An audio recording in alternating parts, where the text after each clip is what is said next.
देखिए, अगर आपने टारगेट किया हुआ है कि मेरा यूपी टेट निकल जाए तो आपका यूपी टेट 100% निकल जाएगा।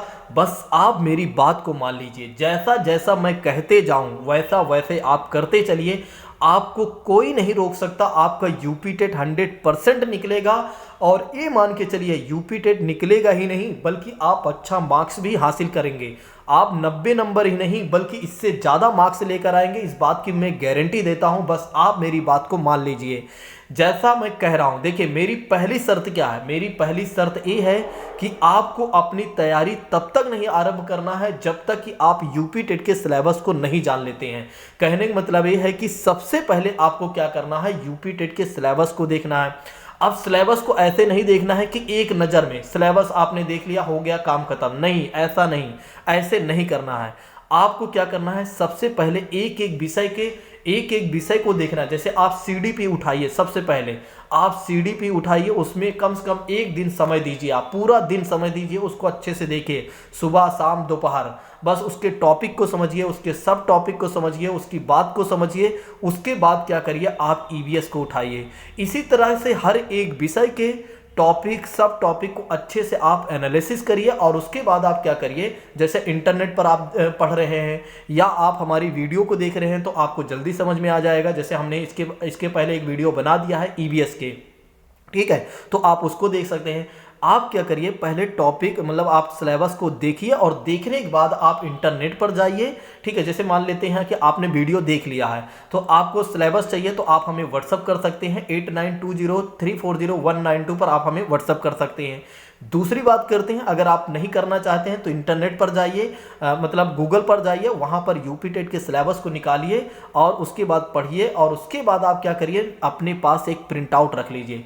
बस आप प्रिंट आउट रख लीजिए और प्रिंट आउट आपके पास हो जाएगा तो ये मान के चलिए आपकी तैयारी समझ लीजिए 20% हो गई है। आप ये समझ लीजिए 20% आपकी तैयारी हो गई है अगर आप अपने पास प्रिंट आउट रख लेते हैं तो। अब आप कह रहे होंगे सर ऐसी क्या बातें हैं, प्रिंट आउट रखने से कौन 20% तैयारी कर लेता है? मैं ये कह रहा हूँ 20% तैयारी का मतलब ये है कि अगर आपने सिलेबस समझ लिया तो ये समझ लीजिए कि निश्चित तौर पर आपकी 20% की तैयारी हो गई। कैसे? आपने सीटेट की तैयारी किया ही हुआ है, आपने बीएड किया हुआ है, आपने बीटीसी किया हुआ है, कहीं ना कहीं कुछ ना कुछ तो किया ही हुआ है और कहीं ना कहीं कुछ ना कुछ तो आपने पढ़ा ही हुआ है। तो बहुत सारी बातें आपको तुरंत ही रिकॉल हो जाएंगी, बहुत सारी बातें आपको तुरंत ही रिकॉल हो जाएंगी और समझ में आ जाएंगी आपको सारी बातें कि मुझे कैसे तैयारी करना है। अब दूसरी बात समझिएगा, ये रही बात सिलेबस की। दूसरी बात समझिएगा कि आपको क्या करना है, 2011 से लेकर अभी तक में जितने बार भी पेपर करवाए गए हैं यूपी टेट के, उन सभी पेपर्स को अच्छे से देखना है, यानी कि उसके प्रीवियस ईयर के क्वेश्चन को पढ़ना है। अब प्रीवियस ईयर के क्वेश्चन को ऐसे नहीं देखना है कि बस आपने उठाया 2011 का डाउनलोड किया और देखना शुरू कर दिया, हो गया काम खत्म। 2011 2012 मतलब एक दिन में आपने 2000 अभी तक के देख लिया, कह सकते हैं 2021-22 तक, 22 का तो हुआ नहीं है, ठीक है। तो मान लेते हैं आपने क्या किया, 2021 तक के पेपर को अच्छे से देख लिया, बोला मैंने देख लिया, अब हो गया काम। अब आपने क्या किया, अपनी तैयारी आरंभ कर दिया। नहीं, एक गलती है, ये सबसे बड़ी आपकी गलती है, ऐसा नहीं करना है। आपको क्या करना है, एक एक विषय को उठाना है। जैसे आज आपने उठाया सीडीपी, तो सीडीपी को जब तक आप 2011 से लेकर अभी तक जो आयोग के द्वारा पेपर करवाए गए हैं, जब तक आप उसके प्रीवियस ईयर के क्वेश्चन को नहीं देख लेते हैं, तब तक आप ईवीएस जैसे ईवीएस जो ईवीएस वाला विषय है, यानी कि एनवायरमेंटल स्टडीज वाली जिसकी बात कर रहे हैं हम, ठीक है, तो उसको आपको नहीं टच करना है। मतलब कि मेरा एक कहने का मतलब है कि जब तक आप सीडीपी के प्रीवियस ईयर के क्वेश्चन को अच्छे से नहीं समझ लेते हैं, तब तक आपको क्या करना है कि दूसरे विषय को नहीं टच करना है। अब देखिए, जैसे अगर आप ऐसा नहीं कर पा रहे ना स्वयं से, आप क्या करिए, मैं स्वयं करवा रहा हूं, उसको आप देखते चलिए। जैसा कि मैंने ईवीएस के सिलेबस को अभी शेयर कर दिया है, इसकी एक वीडियो मैंने तैयार कर दिया और उसको शेयर कर दिया है। जिन लोगों ने नहीं देखा हुआ है वे क्या करें, उस वीडियो को जरूर देख लें। और आज मैं 2011 के ईवीएस के क्वेश्चन को मैं दिखाने वाला हूं, 2011 के ईवीएस के क्वेश्चन को दिखाने वाला हूं, वो भी प्रीवियस ईयर के क्वेश्चन को कैसे पूछे गए हैं। तो आइए देख लेते हैं दोस्तों किस तरह के प्रश्न पूछे गए हैं। इसी तरह से जब तक हम ईवीएस के सारे क्वेश्चन को नहीं देख लेंगे, तब तक हम CDP के प्रश्नों को नहीं देखेंगे। बस आप मेरी बात को मानते चलिए, निश्चित तौर पर आपका सिलेक्शन होगा, कोई नहीं रोक सकता, इस बात की मैं गारंटी देता हूं। ठीक है, आइए देखते हैं उन सभी प्रश्नों को। देखिए, ये है 2011 के EVS के क्वेश्चन हैं। 30 क्वेश्चन आते हैं जो कि आप जानते हैं, एक एक नंबर का होता है, 30 नंबर के होते हैं, तो आप जानते ही हैं। ठीक है, अब देखते हैं एक एक प्रश्न को। देखिए, पहला प्रश्न ये पूछा गया है, अभी मैं सॉल्व नहीं करवा रहा हूं। देखिए, जब तक मैं आपको EVS अच्छे से नहीं पढ़ा देता हूं तब तक मैं आपको सॉल्व नहीं करवाऊंगा। पहले मैं EVS को कंप्लीट करूंगा, उसके बाद आप ही लोगों के हाथों से मैं कहूंगा, आप ही लोगों से मैं कहूंगा कि आप क्या करिए, EVS या हर एक विषय के प्रीवियस ईयर के क्वेश्चन को आप सॉल्व करिए। मतलब आपके हाथों से ही करवाऊंगा, आपके दिमाग से ही करवाऊंगा, बस मैं आपकी अच्छे से तैयारी करवा देता हूं। तो चलिए, पहले हम एक एक क्वेश्चन को अच्छे से देखते चलते हैं और समझते चलते हैं। देखिए, क्वेश्चन ये है दोस्तों कि निम्न में से कौन सी अंतरराष्ट्रीय संस्था पूरे विश्व में पर्यावरण सुरक्षा की देखभाल करती है। अब सोचिए एक बार, प्रश्न ये पूछा गया अंतरराष्ट्रीय संस्था, कहने का मतलब ये है कि हमें क्या करना होगा कि जो इंटरनेशनल जितने भी इंस्टीट्यूशन है, नेशनल और इंटरनेशनल जितने भी इंस्टीट्यूशन है यानी संस्थाएं हैं, उनको हमें पढ़ना पड़ेगा। अब देखिए, यहाँ 2011 में पहला ही प्रश्न अंतरराष्ट्रीय संस्था से पूछा गया। इसका मतलब ये है कि हमें अंतरराष्ट्रीय जो संस्थाएं हैं, जैसे UNEP की बात करते हैं, IUCN की बात करते हैं, और भी जो पर्यावरण से संबंधित जो संस्थाएं हैं उनको हमें देखना है। और साथ ही साथ अगर देखा जाए तो ऑप्शन के तौर पर WWF, WHO, पेटा और UN की बात करते हैं, तो जो हाईलाइटेड ऑर्गेनाइजेशन है दोस्तों उनको भी पढ़ना है। तो कहने का मतलब ये है कि अगर हम इस आधार पर अपनी तैयारी स्टार्ट करते हैं तो एक तो हमें इंस्टीट्यूशन जितने भी हैं उनको पढ़ना है। ठीक, समझ में आ रहा है नहीं बातें, अब क्लियर हो रही है ना? तो आप देखते चलिए, सब कुछ समझ में आ जाएगा। दूसरी बात समझिए, दूसरे क्वेश्चन समझिए आप, कीटनाशकों के अत्यधिक इस्तेमाल से बचना होगा। अब देखिए, कीटनाशकों से क्वेश्चन पूछे गए, कहने का मतलब ये है कि प्रदूषण वाला चैप्टर हमें पढ़ना होगा, यानी कि प्रदूषण हमें पता होना चाहिए। जैसे कि बात करते हैं वायु प्रदूषण, ध्वनि प्रदूषण, जल प्रदूषण। अब सोचिए एक बार, अगर हमें वायु प्रदूषण नहीं पता है, हमें ध्वनि प्रदूषण नहीं पता है, हमें जल प्रदूषण नहीं पता है, तो फिर क्या होगा, हमारे क्वेश्चन गलत हो जाएंगे। आप क्या करते हैं, स्टार्टिंग में ही परिवार मित्र रिलेशन यही सब पढ़ते रहते हैं और पूरा 3 महीने 4 महीने दिन रात मेहनत करते हैं, और जब पेपर में बैठते हैं तो आपको लगता है ये कहाँ से क्वेश्चन पूछ लिया गया, आयोग ने तो इस बार आउट ऑफ सिलेबस पूछ लिया। अब देखिए, आयोग कभी आउट ऑफ सिलेबस क्वेश्चन पूछता ही नहीं है, उस सिलेबस से ही क्वेश्चन पूछता है। बस हमारी कमी क्या है, हम सिलेबस को देखते ही नहीं है, बिना पाठ्यक्रम देखे। हमने सुना है कि भाई ये यूट्यूब चैनल वाले बहुत अच्छा पढ़ाते हैं और बहुत अच्छे तरीके से पूरी तैयारी करवाते हैं। हमने क्या किया, बस उनको देखना प्रारंभ कर दिया और देखते रह गए, और बाद में जब हम एग्जाम में बैठे तो उसमें से 1 क्वेश्चन मिला, 2 क्वेश्चन मिला, 3 क्वेश्चन मिला। पहले भैया कोई भी होता है, देखिए जितने भी यूट्यूब चैनल वाले हैं, बुराइयां मैं नहीं कर रहा हूं, जितने भी बड़े वाले जो चैनल है ना, फिर क्या करते हैं, केवल और केवल आपको वही दिखाते हैं जो आप देखना चाहते हैं। जैसे आप परिवार वाला चैप्टर देखिए, आप हमेशा उसी को पढ़ाएंगे। ज़्यादा पेड़ पौधों की बात करते हैं, पशु पक्षी की बात करें, उसी को 4 बार पढ़ाएंगे, क्योंकि आप इसी को देखना चाहते हैं और आपको लगता है यही क्वेश्चन आएंगे। ठीक है, तो इससे क्या होता है कि आपकी समस्याएं बढ़ जाएंगी। बिल्कुल सही बात है, उसमें से 2-4 क्वेश्चन पूछ लिए जाते हैं, फिर आपको लगता है कि ये ना मिले होते तो कोई ना मिलता। समझ रहे हैं नहीं, इनसे ना होता तो मेरा सिलेक्शन ना होता। पहली बात भैया, आपने चीज़ों को समझा ही नहीं। ठीक है, आपने क्या किया, पेड़ पौधे पशु पक्षी में ही लगे रहे, और जब आप पेपर में बैठे तो फिर क्या होने लगा, आपको समस्याएं, आपको क्या लगा कि इस बार आउट ऑफ सिलेबस क्वेश्चन पूछ लिया गया। तो मेरा मानना है आप चीज़ों को पहले समझिए, कौन कितनी बेहतर तरीके से तैयारी करवा रहा है, कौन सिलेबस के अकॉर्डिंग चल रहा है, कौन नॉन सिलेबस के अकॉर्डिंग चल रहा है, कौन क्या कर रहा है, आपको मैनिपुलेट कर रहा है। आप चीज़ों को समझिए। ठीक है, दूसरी बात करते हैं। अब दूसरा क्वेश्चन, लवण जो जल का अवशोषण करता है वो क्या कहलाता है। देखिए, इसके पहले मैंने एक और बातें बताई थी दोस्तों, जैसे मैंने बताया था सिलेक्शन हो जाता है, अभी मैंने एक बातें बोला था, वहाँ सिलेक्शन नहीं भी होता है। देखिए, अगर हो भी जाता है तो हम ये मान लेते हैं कि इन्हीं की वजह से मेरा हुआ और किसी की वजह से नहीं हुआ। ठीक है, और दूसरी बात कर लेते हैं, जैसे हमारे साथ और कोई मेहनत किया रहता है तो हम उसको भूल जाते हैं। ठीक है, जो कि गलत बातें हैं। ठीक है, और दूसरी बात करते हैं, कई बार सिलेक्शन नहीं होता है हमारा। क्यों नहीं होता है, क्योंकि हम पेड़ पौधे पशु पक्षी में ही रहते हैं। चलिए, अब तीसरे क्वेश्चन की बात कर लेते हैं। तीसरा क्वेश्चन क्या कह रहा है कि लवण जो जल का अवशोषण करता हो क्या कहलाता है, हाइग्रोस्कोप लवण। अब एनहाइड्राइड्स लवण की बात करते हैं। आप सोचिए एक बार, ऐसे क्वेश्चन अगर आपसे पूछे जाते हैं तो क्या आप कर ले जाएंगे? नहीं कर पाएंगे, क्योंकि आपको पता ही नहीं क्वेश्चन पूछे कहाँ से जा रहे हैं। बस आप पेड़ पौधे पशु पक्षी परिवार में लगे हुए हैं। चलिए नेक्स्ट क्वेश्चन की बात करते हैं। पारिस्थितिकी तंत्र एवं प्राकृतिक अधिवासों का संरक्षण तथा उनके प्राकृतिक वातावरण में प्रजातियों का जीवन सक्षम जनसंख्या का रख रखाव प्राप्ति के लिए पदयुक्त। अब क्रोड की बात करते हैं। क्रोड संरक्षण क्या होता है? पहले तो भैया ए पता होना चाहिए क्रोड संरक्षण होता क्या है।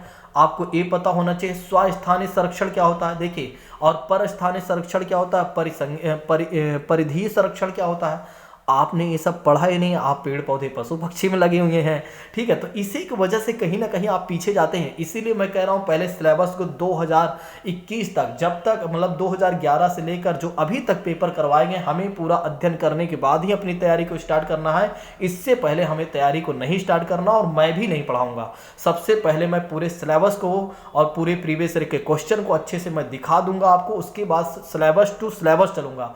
आपसे मैं कहूँगा कि आप सिलेबस निकाल लीजिए और टिक लगाते चलिए जो जो मैं कंप्लीट करवाते चल रहा हूँ। चलिए नेक्स्ट बात करते हैं। 125 वाला क्वेश्चन क्या कहता है? समुद्री कच्छपों को जीवन जीवाश्म कहा जाता है क्योंकि वे 150 मिलियन वर्षों से अधिक समय में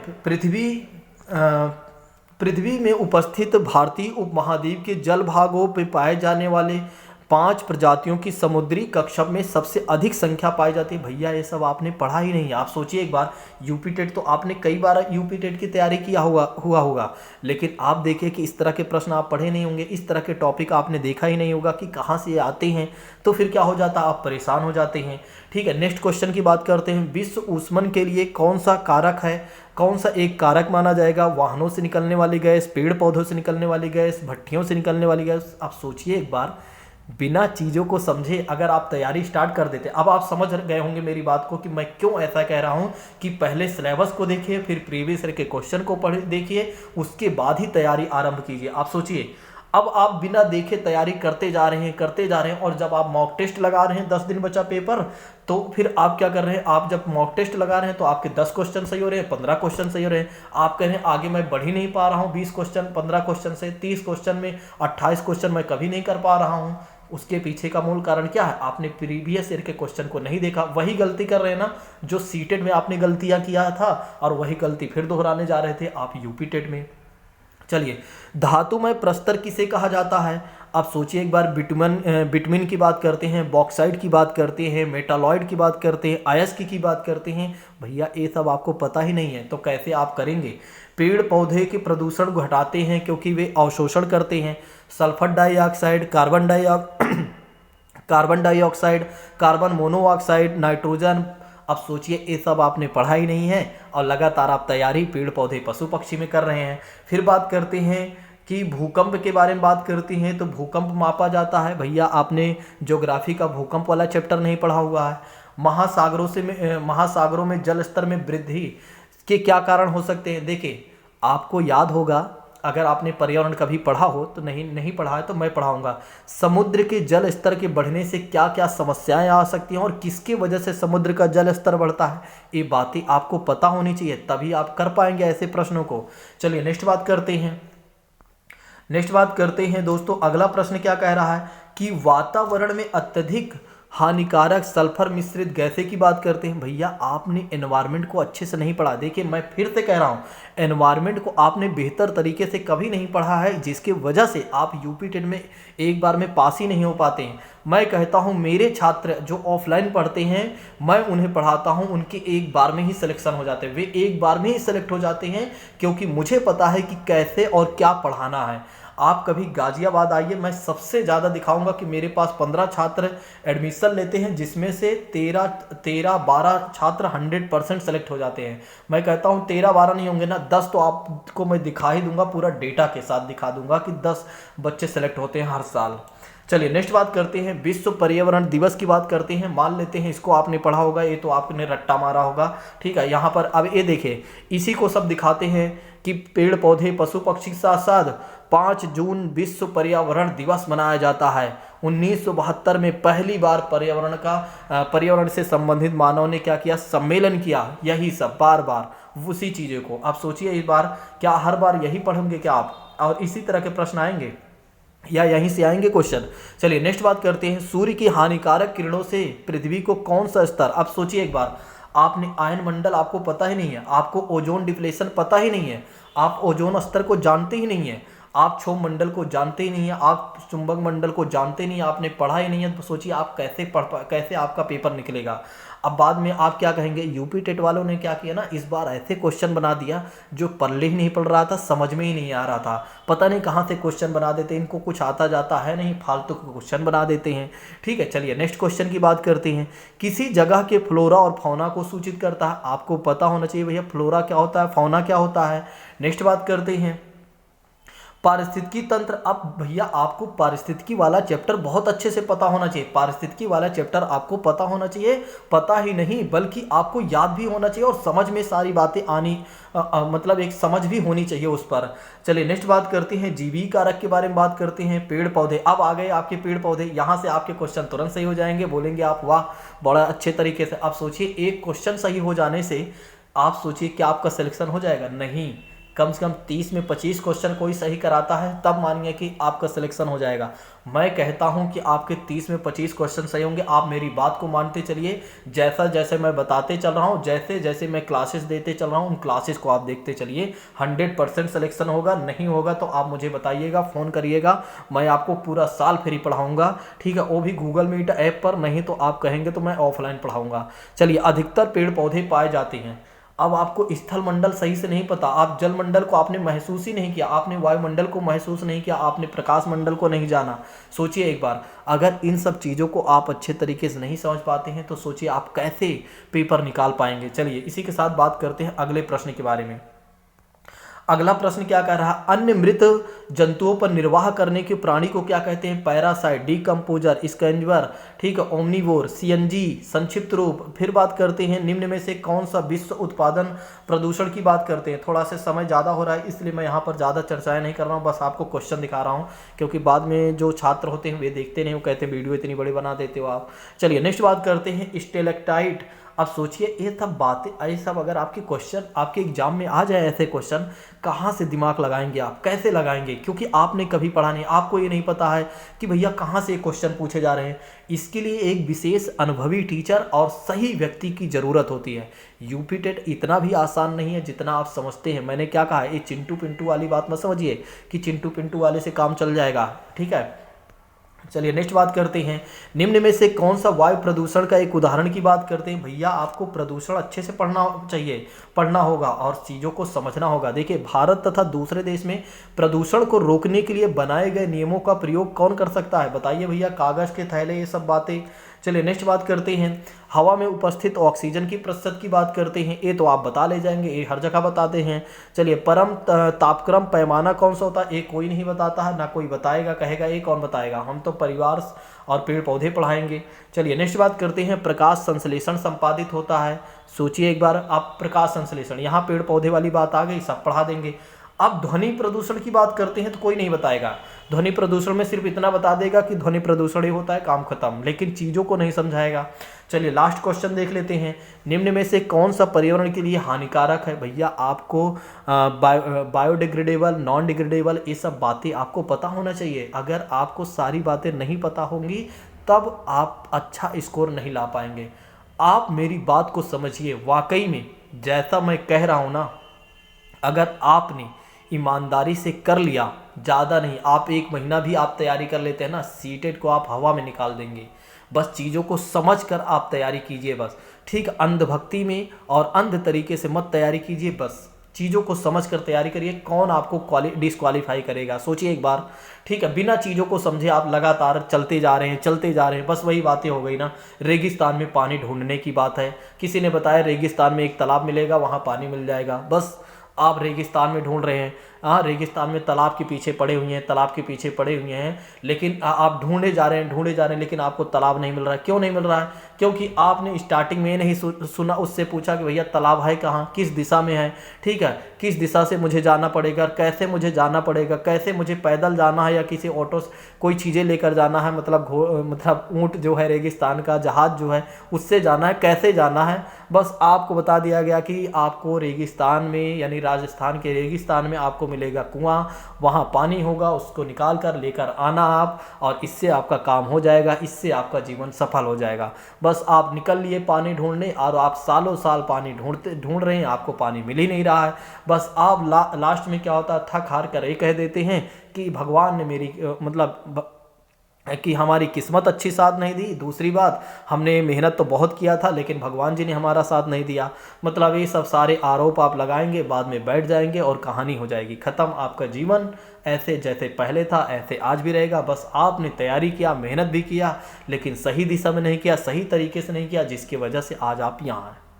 चीज़ों को समझिए, मेरा मानना है, बड़े ही ईमानदारी से मैं बता रहा हूँ। देखो, मेरी एक सबसे खास बात है, आप मेरे यूट्यूब चैनल को फॉलो करें या ना करें, लेकिन जब मैं क्या करता हूँ पूरा ईमानदारी से बताता हूँ। आपको मैं एक चीज़ बताऊँ, थोड़ा से समय लूँगा, ज़्यादा नहीं, 30 सेकंड। मैं आप लोगों को एक चीज़ बताऊं, कई बार मेरे यहाँ छात्र आते हैं ऑफलाइन के लिए, जब मैं बैठा रहता हूँ कुर्सी पर, और वो मुझसे बात करते हैं एडमिशन लेने के लिए। अगर कोई ये कह देता है कि मुझे क्या करना है, मुझे सेल्फ स्टडी करना है, तैयारी, मैं उसे पूरा ईमानदारी से बता देता हूँ कि सेल्फ स्टडी आपको कैसे करना है। अगर आप आपके अंदर डेडिकेशन है तो इस तरह से चलते जाना, 100% आपका सिलेक्शन हो जाएगा। अब कोई चल पाता है या नहीं चल पाता, वो उसकी मर्जी होती है। मैं फिर ये भी कह देता हूँ, अगर नहीं चल सकते तो आ जाइएगा। अगर आप में ये कैपेसिटी है कि आप चल सकते हैं, बिल्कुल आप ईमानदार हैं, 100% आप चल सकते हैं, तो फिर कोई दिक्कत नहीं, आप चलिए, आराम से हो जाएगा। मैं ये भी कहता हूँ, अगर कोई वीडियो मेरी नहीं भी देखता है, ना देखे, वो अगर अपना ईमानदारी से अपने तरीके से तैयारी कर लेता है, उसको लगता है कि मुझे कैसे चलना चाहिए, क्या नहीं करना चाहिए, अगर उसको जानकारी चाहिए तो मुझसे ले ले, मैं उसे सारी चीज़ें बता दूंगा, बस वो अपने हिसाब से चलता जाए। नहीं, अगर नहीं चल पा रहा है तो बस जितने वीडियो शेयर की जा रही हैं ईमानदारी से, उनको आप देखते चलिए, 100% सभी का सिलेक्शन हो जाएगा। चलिए, आज की बात को यहीं पर स्थगित करते हैं। इसके बाद हम करेंगे नेक्स्ट ईयर के ईवीएस के ही सिलेबस को देखेंगे। थोड़ा से उसमें ज़्यादा आप समय नहीं लूँगा, बस पहली क्लास थी इसलिए ज़्यादा समय लिया। ठीक है, चलिए, थैंक यू सो मच, जय हिंद दोस्तों।